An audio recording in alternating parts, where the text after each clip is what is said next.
પેલા વિડીયો સાંભળો. આજથી 24-25 વર્ષ પહેલા કેટલા પાક લેતા હતા આપણે વર્ષે? જરાક જોરથી બોલો, આ લોકોને સંભળાતું નથી. ખાલી એક. આ મારી ઉંમરના લોકોને ખબર છે કેટલા 24 વર્ષ પહેલા ખાલી એક જ પાક લેવાતો હતો? અને આજે કેટલા પાક લો છો? 3 પાક લો છો. તો હવે એક દાદા કે આ મોદી આવ્યા પછી 3 ગણો પાક થયો કે ના થયો? હર્ષ સંઘવી સાહેબ એમ કહે છે કે 24 વર્ષ પહેલા ખાલી એક પાક લેવાતો, હવે ત્રણ પાક લેવાય છે એ મોદી સરકારના કારણે.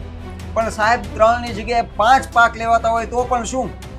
જ્યારે ખેડૂતે ખેતરમાં વળ ખાઈ જાય છે અને એ પાક લઈને જ્યારે વેચવા નીકળે ને ત્યારે એનો પૂરો ભાવ તો એને મળતો જ નથી અને ઉપરથી એને કડદાના નામે લૂંટી લે છે. અને વાત રહી 24 વર્ષ પહેલાની કોંગ્રેસ સરકારની, તો કોંગ્રેસ સરકારનું કામ નહીં ગમ્યું હોય એટલે તો ભાજપ સરકારને બેસાડી હશે.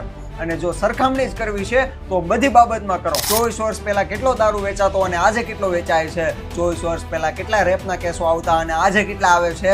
અને મહત્વની વાત, લોકશાહીનો ચોથો પાયો એટલે મીડિયા. એ મીડિયા 24 વર્ષ પહેલા કેટલી આઝાદીથી બોલી શકતી અને આજે કેટલી આઝાદીથી બોલી શકે છે. તમારું શું કહેવું આ બાબતે કમેન્ટ કરજો.